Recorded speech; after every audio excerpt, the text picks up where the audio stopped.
नमस्कार, जय हिंद, जय श्री महाकाल साथियों। आप सभी लोग का स्वागत है आज के इस वीडियो में। तो आज हम लोग यहाँ पे देखने वाले हैं कि आप सभी को जैसे पता है एनडीए 2 2025 के फॉर्म आ चुके हैं और इसके फॉर्म बहुत सारे बच्चे जो है नहीं फिल कर पा रहे, उनको बहुत सारी प्रॉब्लम आ रही है फोटो अपलोड करने में, कास्ट सर्टिफिकेट अपलोड करने में, और इसी के साथ साथ फोटो रिसाइज नहीं कर पा रहे, सिग्नेचर अपलोड नहीं हो पा रही है, और फॉर्म फिल करने के बाद क्या स्टेप उनको फॉलो करना है ये सब आपको नहीं पता। तो इन सब चीजों के बारे में हम लोग आज की वीडियो में यहाँ पे डिस्कस करने वाले हैं। तो आइए शुरू करते हैं आज के इस वीडियो के अंदर। सबसे पहले हम लोग यहाँ पे बात करने वाले हैं कि कास्ट सर्टिफिकेट में क्या क्या बातें आपको यहाँ पे ध्यान रखनी है। तो साथियों, जैसे ही आप कास्ट सर्टिफिकेट वाले सेक्शन में वहां पे जाएंगे तो सबसे पहले आपको सेलेक्ट करना है कि आपकी कास्ट कौन सी है। जनरल है तो आपको अनरिजर्व पे टिक करना है, अगर आप एससी हैं तो एससी पे, ओबीसी हैं तो ओबीसी के अंदर, ओबीसी में जैसे आप टिक करेंगे तो आपके पास सबसे पहले एक ऑप्शन आता है कि आप क्रीमी लेयर में हैं कि नहीं है। ऑप्शन आएगा you belong to a creamy layer. Creamy layer वो होते हैं साथियों जिनकी घर की इनकम 7.5 लाख के ऊपर होती है। अगर आपकी घर की इनकम 7.5 लाख के ऊपर है तो आप क्रीमी लेयर पे टिक करेंगे, अदरवाइज जो है नो पे टिक करके आप आगे की तरफ बढ़ेंगे। जैसे ही आप नो पे टिक करेंगे आपके सामने नए ऑप्शंस आएंगे। सबसे पहले आपसे पूछेगा अपना सर्टिफिकेट नंबर बोलो। तो साथियों, जो भी आपका कास्ट सर्टिफिकेट होगा वहां पे साफ साफ लिखा होगा क्रमागत संख्या जिसे बोलते हैं हिंदी में, या फिर लिखा होगा सीरियल नंबर। उसी नंबर को आपको वहां पे मेंशन करना है। मेंशन करने के बाद आपसे पूछेगा सर्टिफिकेट की डेट क्या है। तो डेट जो है साथियों वो आपके सर्टिफिकेट पे एकदम साफ साफ लिखी होगी कि किस तारीख को वो सर्टिफिकेट आपका बन करके तैयार हुआ है, तो उस डेट को आपको मेंशन करना है। इसमें एक इंपॉर्टेंट पॉइंट आपको जो ध्यान रखना है, सन 2023 से पहले के सर्टिफिकेट जो है नहीं लिए जा रहे हैं। तो अगर आपका कास्ट सर्टिफिकेट सन 2023 या उसके बाद बना हुआ है तभी वो एक्सेप्ट होगा, अदरवाइज एक्सेप्ट नहीं होगा। इस चीज को आपको यहां पे ध्यान रखना है। और समय अभी कम है तो अपडेट कराने में बहुत समय लगेगा, इसीलिए आप चाहो तो उसको जो है जनरल करके या फिर जो है ओबीसी हो तो क्रीमी लेयर करके आप अपने फॉर्म को फिल कर सकते हो।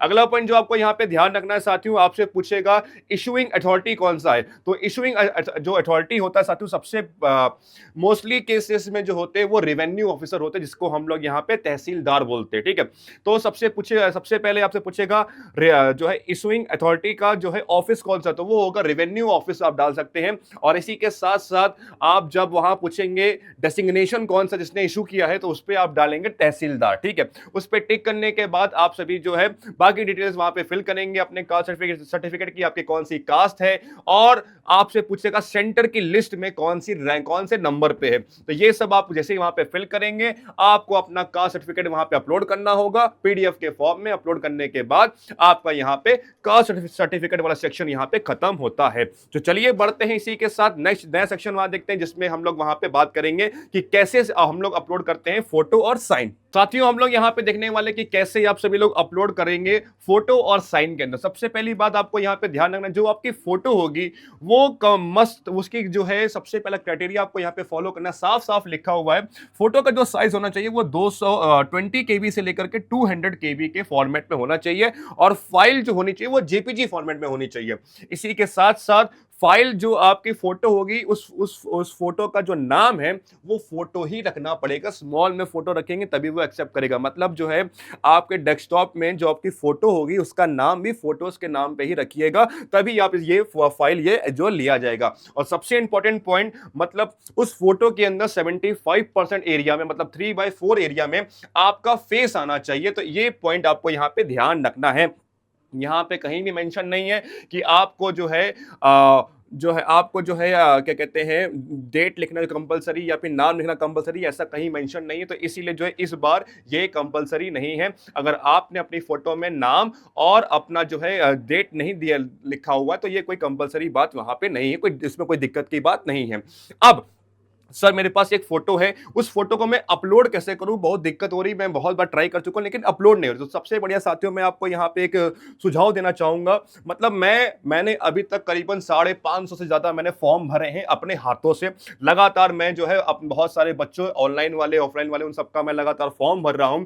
और जब मैंने वहां पे मैंने सिंपल वहां पे 2 वेबसाइट है, मैं आपको बताऊंगा, उन वेबसाइट से आप अपने फॉर्म को जो है अपलोड कर सकते हैं अपनी फोटोज को बहुत आसान तरीके से। सबसे पहले आपको अपनी फोटो को क्लिक करना है। फोटो को क्लिक करने के बाद आप सभी को यहां पे एक वेबसाइट है, इस वेबसाइट पे आप सभी को आना है। वेबसाइट का जो नाम है वो है रिड्यूस इमेज। ठीक है, रिड्यूस इमेज पे जैसे ही आप जाएंगे यहां पे अपनी फोटो को आपको सेलेक्ट करना है। फॉर एग्जांपल हम मान लेते हैं ये वर्ल्ड की फोटो मैं लगा रहा हूं यहाँ पे। जैसे ही आप इस फोटो को सेलेक्ट करेंगे तो यहाँ पे नीचे आप सभी के सामने यहाँ पे ऑप्शन आ जाएगा। तो यहाँ पे सबसे पहले ये लॉक लगा हुआ, इस लॉक को अनलॉक कर देना है। जैसे अनलॉक करेंगे यहाँ पे परसेंटेज आ रहा है, इस परसेंटेज को टिक करने के बाद यहाँ पे पिक्सल पे आपको टिक करना है। अब आप सभी को पता है जो आपकी फोटो होनी चाहिए उसका साइज जो होना चाहिए वो 500 से 350 के बीच में होना चाहिए। ठीक है, 500 से 300 के बीच में। तो यहाँ पे मैं फोटो का साइज कर रहा हूँ 450, 450 करिएगा, 450 450 करिएगा। अपनी फोटो की सॉरी अपनी फोटो की विड्थ जो है वो करिएगा आपकी जो है 300, फोटो की विड्थ करिएगा 300 और इसकी जो हाइट करिएगा वो करिएगा 450 करिएगा। और जैसे ही आप यहाँ पे टिक करेंगे फोटो की विड्थ 300 और उसकी हाइट 450 करेंगे, इसके बाद तुरंत ही यहाँ पे जेपीजी फॉर्मेट में रहेगी फाइल। यहाँ पे रीसाइज पे आपको यहाँ पे टिक करना और यहाँ पे ये फोटो आपकी जो है इस फॉर्म में हो चुकी है। इसके बाद देखिए यहाँ पे जैसे ही आप देखेंगे यहाँ पे लिखा हुआ है 49 KB, मतलब मेरी जो फोटो है इसका साइज 49 KB का है। लेकिन मुझे जो रिक्वायरमेंट है, फॉर एग्जाम्पल अगर आपकी फोटो का साइज 20 KB से कम आ रहा है या 200 KB से ज्यादा जा रहा है, तो इसके लिए आपके पास एक ऑप्शन और है कि आपको ये फोटो को डाउनलोड करने के बाद जैसे ही आप इस फोटो को यहां पे डाउनलोड करेंगे तो आपको ये नई वेबसाइट पे जाना जिसका नाम है Pi7 इमेज टूल। इस पे जैसे जाएंगे, फॉर एग्जांपल मेरे पास ये इमेज है, मैं इसको यहां पे डालूंगा और मैं चाहता हूं कि जो मेरी फोटो है इसके जो साइज है वो हो जाए 50 KB का, 50 KB की हो जाए। तो तुरंत ही आप इंक्रीज साइज पर यहाँ पे करेंगे, 2 सेकंड यहाँ पे ये जो है फोटो प्रोसेस होगी, इसके बाद यहाँ पे ये फोटो 50 KB की हो जाएगी।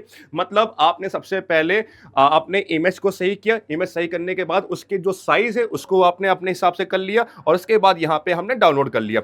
जैसे ही आप यहाँ पे डाउनलोड करेंगे तो आपकी फोटो का साइज जो है वो 50 KB का यहाँ पे हो जाएगा। तो इन दो वेबसाइट्स का इस्तेमाल करके आप जो है अपनी फोटोज और सिग्नेचर को ऐसे ही अपलोड करना है। इन बातों को आपको यहां पे ध्यान रखना है।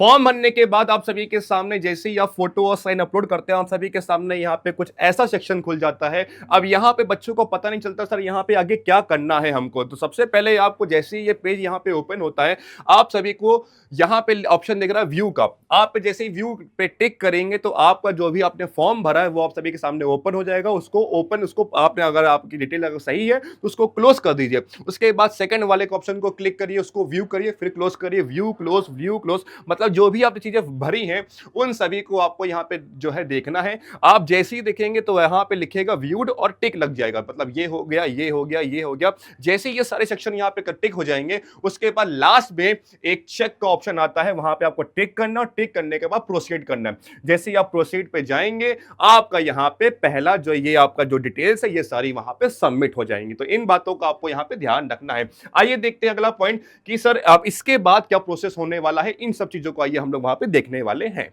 जैसे ही साथियों आप अपने जो है पहली डिटेल्स को अपने जैसे आप फिल करते हैं, फिल करने के बाद आप सभी के सामने कुछ ऐसा पेज खुल जाएगा। जो आपने फोटो अपलोड करी वो फोटो आपको यहाँ पे दिखाई देगी और इसी के साथ साथ कुछ आपकी डिटेल्स यहाँ पे ये लिखी रहेंगी।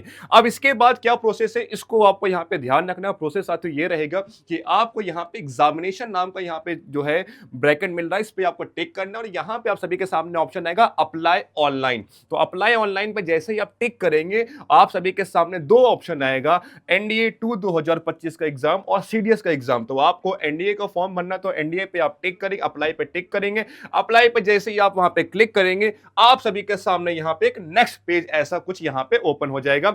इसमें आप सभी को अपनी क्लास 12th की डिटेल्स यहां पे फिल करनी होगी। सबसे पहले अगर आपने क्लास 12th को PCM से, फिजिक्स केमिस्ट्री मैथ से अगर आपने क्वालिफाई किया तो आपको पहला ऑप्शन यहां पे टिक करना है। अगर आपके क्लास 12th में PCM नहीं है तो सेकंड ऑप्शन पे आपको यहां पे टिक करना है। जैसे ही आप यहां सेकंड ऑप्शन पे आप टिक करेंगे तो आपको क्लास 12th की मार्कशीट जो है में जो रोल नंबर है वो आपको यहां पे डालना है। अब बहुत सारे बच्चों को यहां पे जो है डाउट आ रहा था कि सर अब मेरा क्लास 12th पास हो चुका हूं लेकिन मुझे अभी मार्कशीट नहीं मिली है। तो यहां पे साथियों मार्कशीट नहीं मिली तो कोई दिक्कत की बात नहीं है। आप सभी के पास जो ऑनलाइन मार्कशीट होगी, जो आपको जब रिजल्ट आपका आता है जो ऑनलाइन मार्कशीट मिलती है वही आप यहां पे अपलोड कर सकते हैं। और यहां पे सर्टिफिकेट नंबर की कोई रिक्वायरमेंट नहीं, अगर आपके पास है तो आप यहां पे फिल कर सकते हैं। अदरवाइज आप यहां पे जो है अपना कॉलेज का जो है रोल नंबर भी यहां पे फिल कर सकते हैं। ठीक है, यहाँ पे ये सब फिल करने के बाद साथियों आपको आप कौन से बोर्ड ने आपको सर्टिफिकेट दिया है, इसके साथ साथ यहाँ पे कौन से एड्रेस बताना है और यहाँ पे ये अपलोड का ऑप्शन आएगा, यहाँ से आप अपने क्लास 12 की मार्कशीट यहाँ से अपलोड कर सकते हैं। तो ये था पूरा प्रोसेस, जो बच्चों को आपको यहाँ पे डाउट आ रहा था आप लोग जो है मैंने आपको यहाँ पे डिस्कस किया। आप साथियों अगर आपको तब भी कोई दिक्कत है तो आप लोग जो है नीचे इस वीडियो के कमेंट सेक्शन में जा करके अपने जो भी डाउट्स है उसको वहां पे आप जो है वहां पे लिखिए, मैं हर एक क्वेश्चन का वहां पे रिप्लाई दूंगा। ठीक है, तो इसी के साथ मिलते हैं नेक्स्ट वीडियो में, तब तक के लिए जय हिंद, जय श्री महाकाल।